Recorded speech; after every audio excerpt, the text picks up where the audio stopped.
প্রিয় দর্শক, আসসালামু আলাইকুম। 5ই আগস্ট যাদের রক্তের বিনিময়ে আমরা নতুন বাংলাদেশ পেয়েছি, তাদেরই অন্যতম শহীদ জুয়েল মিয়া। আমি এখন জুয়েল মিয়ার স্ত্রীর সাথে কথা বলছি। কি কারণে তিনি আন্দোলনে গেলেন? আমি দেশ স্বাধীন করবার লিগে বলে গেছে যে আমি দেশ স্বাধীন করে আসি আর কি। এগুলাই তো বলে গেছে আমার কাছে যে আমি যাবো আর আমি পরে তো আর আপনার বেশি সময় নিচ্ছে না। গুলি লাগছে আপনার কপালের বাম সাইডে। ওই যে আপনার এই জায়গায় যে আসছিল আপনার ওই যে বিজিবি আসছিল যে ওনারা এগুলি তো করছে আপনি। আমার শ্বশুর শাশুড়ি আমি আমার ছেলে ওই তো করতো উপার্জন জুয়েল। এখন কি করবো আপনার শ্বশুরে এমনি যেমনি পারেনি তো চলতেছে। আমি তো আছি আমার বোনের জামার কাছে, এই জায়গায় আমার আত্মীয়র কাছে আছে। আত্মীয়র কাছে আছেন? আপনার কয়জন সন্তান? একটা ছেলে। বয়স কত তার? 4 বছর। 4 বছর। আপনাদের যে সংসার খরচ, এই খরচটা কে চালাচ্ছে? আমার বোন জামাই চালাইতেছে। সরকার বা কোনো সাহায্য সংস্থা কি আপনাদের কোনো সাহায্য করেছে? না, করছে না, করে নাই। সরকারের কাছে কি চাই, আমার ছেলেরে আপনার ভালোভাবে মানুষ করতে পারি, আপনার এমন সাহায্য সহযোগিতা করতো যদি তাহলে ভালো হইলে। এদিকে আমার একটা বাড়ি করার ইচ্ছা আছে আমার স্বামীর আর কি, চাকরি টাকরি করে। আপনার থাকার মতো বাড়ি ঘর নাই? নাই, ভাড়া থাকেন? বা ভাড়া থাকি। প্রিয় দর্শক, কথা বলছি শহীদ জুয়েলের ভাইরা ভাই আরিফ সরকারের সাথে। সে কেন এই আন্দোলনে গিয়েছিল, কেন সম্পৃক্ত হয়েছিল? আপনারা জানেন, বিগত 17টি বছর এই বাংলাদেশে অন্যায়, অত্যাচার, জুলুম, নির্যাতন চলেছে। মানুষের বাক স্বাধীনতা হরণ করা হয়েছিল। মানুষের কথা বলার কোনো স্বাধীনতা ছিল না। কোথাও কোনো ভালো কাজ চলতো না। অন্যায়, অত্যাচারে ভরা ছিল এই দেশ। এই জুলুম, নির্যাতনের হাত থেকে রক্ষা পাওয়ার জন্য যে ছাত্র জনতার বিপ্লব হয়েছে, এই বিপ্লবে অংশগ্রহণ করার জন্য এই দেশ যেন নতুনভাবে একটা স্বাধীন হয়, এটাকে উপলব্ধি করতে পেরে আমার যে ভাইরা, সে একটা মিলে চাকরি করতো, পার্ট টাইম চাকরি করতে, চাকরির ফাঁকে ফাঁকে এই যে আন্দোলন হয়েছে, এই আন্দোলনে অংশগ্রহণ করত।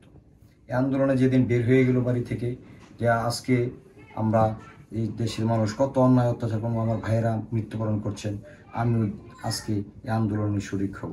মিলের বন্ধ ছিল, এই কারণে বের হয়ে গেছে। এবং বাংলাদেশে যখন এই 5ই আগস্ট সারা বাংলাদেশের থমথমে পরিবেশ বিরাজ করছে, এবং আমাদের এই ময়মনসিংহ থেকে বিজেপির গাড়ি 10-12টা গাড়ি যখন এই আন্দোলনকে স্তব্ধ করার জন্য ঢাকার দিকে যাওয়ার রওনা হয়েছিল, এটাকে প্রতিহত করার জন্য মূলত আমাদের শ্রীপুরে আমজনতা, ছাত্র জনতা, সাধারণ জনগণ, সমস্ত প্রকারের মানুষ এই আন্দোলনে শরিক হয়।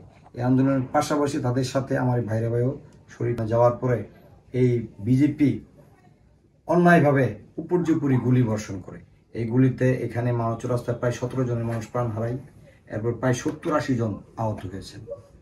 আজকে আমরা এই সরকারের কাছে অনুরোধ করব, এই শুধু যারা নিহত যারা হয়েছেন সকলের সম্মানে আমরা এই সরকারের কাছে দাবি জানাচ্ছি, তাদের জন্য একটা ব্যবস্থা করে দেয়। যেমন বিশেষ করে আমার এই ভাইরা জুয়েল, তার একটা বড় স্বপ্ন ছিল, আমার সাথে কথা বলতো মাঝে মধ্যে যে ভাই, আমার ছেলে, আমরা তো গরিব মানুষ, আমি আপনার বাসায় থাকি প্রায় 20 বছরের মতো, আমার টাকা পয়সা হলে আমাকে একটু জমি কিনে দিবেন, আমি একটা বাড়ি করে আপনার পাশে থাকতে চাই, আর আমার ছেলেটাকে আমি একটি বড় আলেম বানাবো। সে পাশে আমি আল্লাহর কাছে করবো, যেন আল্লাহ যেন এই ছেলেটি তার বাবার দিকে তাকিয়ে তার বাবা যেন আল্লাহ জান্নাত বেশি করে, এবং তার বাবার যে স্বপ্ন, এই স্বপ্ন যেন এই সরকার পূরণ করে। আজকে আমরা দেখতে পাচ্ছি যে শহীদ মুগ্ধ, শহীদ আবু সাইদ, তাদেরকে বিশেষভাবে মূল্যায়ন করা হচ্ছে। এটা করা হোক, তারাও শহীদ হয়েছেন। এই যে আমার ভাইরা সহ আরো যে 830 জনের মতো শহীদ হয়েছেন এই দেশে, তাদের জীবন এবং শহীদ আবু সাইদ, শহীদ মুগ্ধ, তাদের জীবন কিন্তু একই, কিন্তু তাদেরকে মূল্যায়ন করা হচ্ছে বিভিন্নভাবে।